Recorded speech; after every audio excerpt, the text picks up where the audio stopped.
In this episode, we look at indicators of compromise, which are clues that something may have gone wrong inside a system, account, network, or application. An indicator of compromise, IOC, is not always final proof by itself. It is more like a footprint, a broken lock, a strange receipt, or a door left open when it should have been closed. You use it to ask better questions and connect separate pieces of activity into a clearer picture. A suspicious domain, an unfamiliar file hash, a strange login time, a modified log, or an impossible travel alert may not tell the whole story alone. Together, those clues can show that an attacker gained access, ran a tool, touched data, tried to hide activity, or moved through an environment. Your goal at this level is to recognize what these indicators are, why analysts care about them, and how they help turn scattered evidence into a security investigation. Before we continue, a quick note. This audio course is part of our companion study series. The first book is a detailed study guide that explains the exam and helps you prepare for it with confidence. The second is a Kindle-only ebook with 1,000 flashcards you can use on your mobile device or Kindle for quick review. You can find both at CyberAuthor.me in the Bare Metal Study Guide series. A hash is a fixed-length value created from data, such as a file, message, or piece of software. You can think of it as a kind of digital fingerprint, because the same file should produce the same hash when the same hashing method is used. If even a tiny part of the file changes, the hash should change too. That makes hashes useful when analysts want to identify known malware, verify whether a file was altered, or compare a suspicious file against threat intelligence. A hash does not tell you what a file does just by looking at it. It tells you whether that exact file matches something already known or whether it differs from a trusted copy. If a system contains a file whose hash matches a known malicious sample, that is a strong indicator. If a trusted file suddenly has a different hash, that may suggest tampering, corruption, or replacement. Internet Protocol, IP, addresses are another common indicator because they show where network traffic appears to come from or go to. An IP address may point to a workstation, server, cloud service, attacker-controlled system, proxy, or temporary infrastructure. Analysts look at IP addresses to understand communication patterns. A device reaching out to an unknown external address at unusual times may be worth checking. A login from a country where the user has never been may be suspicious. A server repeatedly connecting to a known command and control address could indicate malware communication. Still, IP addresses can be messy evidence. Attackers can use shared hosting, compromised systems, virtual private networks, proxies, and cloud services. That means an IP address should be treated as a useful clue, not a complete conclusion. The real value often comes from combining it with user activity, timestamps, process data, and network behavior. Domains are human-readable names used to reach services, websites, and systems. A domain can be legitimate, suspicious, newly created, misspelled, or intentionally designed to imitate a trusted brand. Attackers often use domains for phishing pages, malware downloads, credential collection, command and control communication, and redirects. A suspicious domain may contain a small spelling change, extra words, strange punctuation, or a brand name placed in a misleading way. Analysts also care about when a domain was created, what IP addresses it resolves to, and whether it appears in known threat reports. Domain Name System, DNS. Activity can be especially useful because systems often look up a domain before they connect to it. If many internal machines suddenly query an unfamiliar domain, that may point to a phishing campaign, malware infection, or unauthorized software. A domain does not have to look strange to be dangerous, but strange domain behavior deserves attention. Malicious processes are programs or running activities that may indicate an attacker has code executing on a system. A process can be a normal application, a system service, a script engine, or a background task. Analysts look for process names, parent and child relationships, command arguments, timing, and resource use. A familiar process name is not automatically safe, because attackers sometimes name malware after legitimate system tools to blend in. A normal tool can also be used for harmful purposes if an attacker uses it to download files, run scripts, collect credentials, or move laterally. One useful clue is whether the process behavior matches what the process normally does. A document viewer launching a scripting engine may be suspicious. A user workstation running a tool normally seen only on servers may be suspicious. A process is most meaningful when you can connect it to the file that started it, the account that ran it, and the network connections it opened. File system artifacts are traces left behind on storage. These may include files, folders, shortcuts, temporary files, recently opened items, prefetch records, scheduled tasks, startup entries, and configuration changes. They help analysts understand what existed on a system, what may have run, and what changed over time. An attacker may drop a tool into a temporary directory, create a hidden folder, place a script in a startup location, or modify a file so malware runs after reboot. Not every strange file is malicious, and not every attack leaves obvious files behind. Still, file system artifacts can help reconstruct a path. You may see that a downloaded file appeared first, then a script ran, then a new service was created, then a connection went out to an unfamiliar domain. Each artifact may seem small by itself, but together they help tell the story of what happened on the machine. Timestamps matter because security investigations depend heavily on time.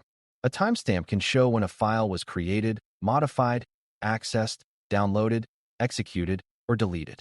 Logs can show when a user signed in, when a process started, when a connection was made, or when a setting changed. Analysts use timestamps to build timelines. A clear timeline helps separate cause from coincidence. For example, a suspicious login may occur at 2:15 in the morning, followed by a password change, then a new mailbox rule, then a large data download. Those events become more meaningful because of their order. Timestamps also help analysts compare activity across different systems.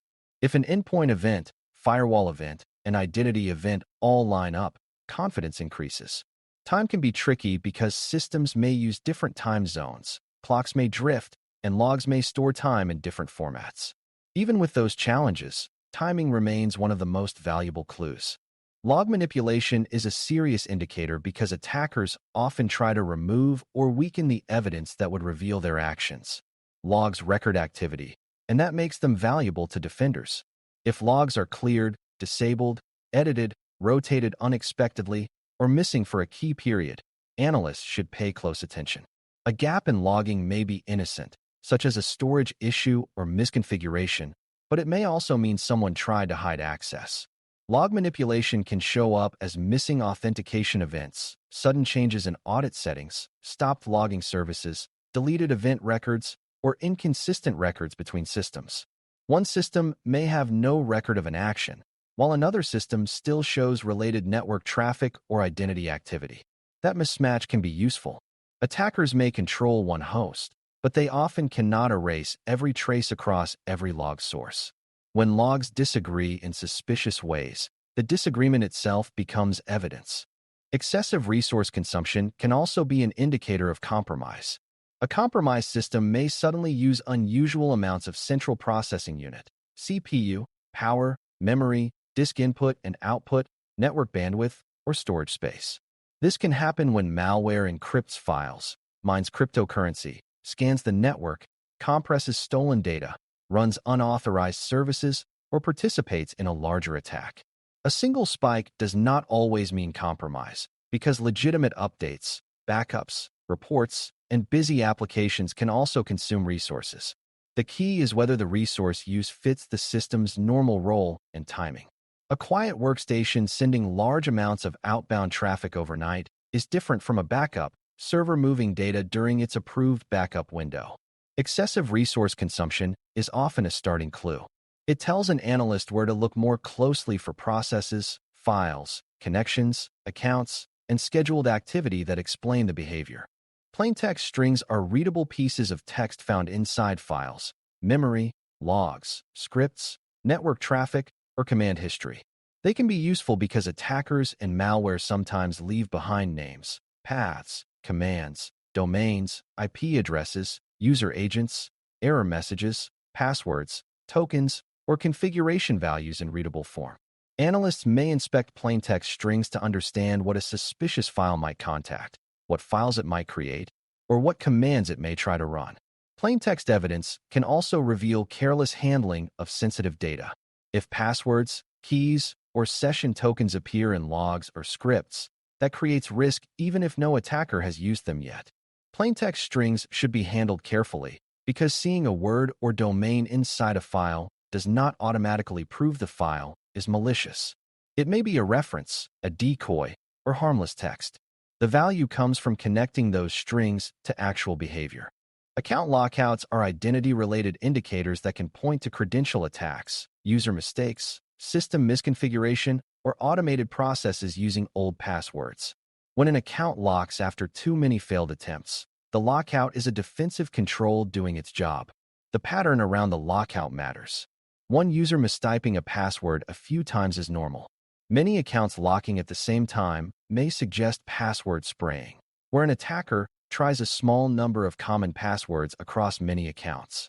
One account failing repeatedly from many sources may suggest brute force attempts or a misconfigured service. Lockouts tied to unusual locations, odd hours, or unfamiliar devices deserve extra attention. Analysts also look at whether successful logins occur after failures.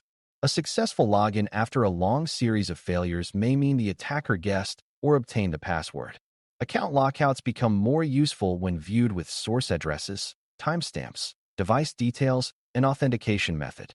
Impossible travel is an indicator that appears when the same account seems to sign in from two locations that a person could not realistically travel between in the time available. For example, an account might authenticate from Dallas and then a short time later from another continent. This does not automatically prove compromise because virtual private networks, proxies, mobile networks, cloud services, and location mapping errors can create confusing results. Still, impossible travel should be investigated because it may show that credentials are being used by someone other than the real user. Analysts look at the device, authentication method, application, time, location confidence, and user behavior. A login from a known managed device through a normal access path is different from a login from an unmanaged device in an unfamiliar region. Impossible travel is powerful because it connects identity, location, and time. It asks whether the account activity makes human sense. Concurrent sessions are another useful identity clue. A concurrent session means the same account has more than one active session at the same time. That can be normal in many cases.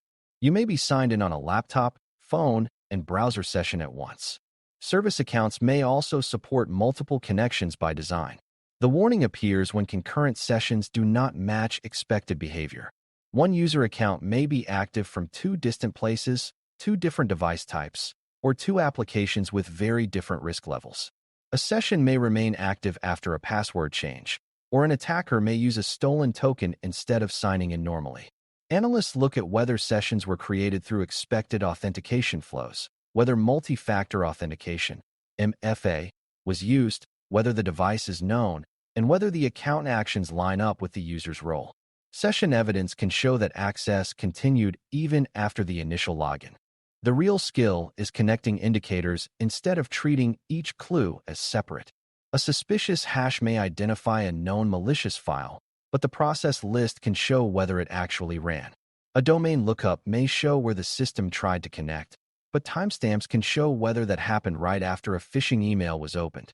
Account lockouts may suggest a password attack, while impossible travel may show that one attempt succeeded. Log manipulation may explain why the local machine seems quiet even though network records show activity. Excessive resource use may point analysts toward the exact time a malicious process began encrypting files or staging data. Each indicator adds context. Analysts build confidence by asking whether the clues support the same story. When several independent sources point in the same direction, the investigation becomes stronger and the response can become more focused. Indicators of compromise help you move from vague concern to informed investigation. A hash can identify a suspicious file. An IP address or domain can reveal communication. A malicious process can show execution. File system artifacts can show what changed. Timestamps can place events in order. Log manipulation can suggest concealment. Excessive resource consumption can point to harmful activity. Plaintext strings can expose clues inside files or logs. Account lockouts, impossible travel, and concurrent sessions can reveal identity abuse. None of these clues should be handled carelessly or in isolation, because normal systems can produce strange-looking events too. The stronger approach is to combine indicators, compare sources, and ask whether the activity fits the user, device, application, and time. When you learn to read these signs together, compromise becomes less invisible. You may not know the whole story immediately, but you know where to look next. Thanks for listening. For more audio courses, daily newsletters, and more, please visit baremetalcyber.com.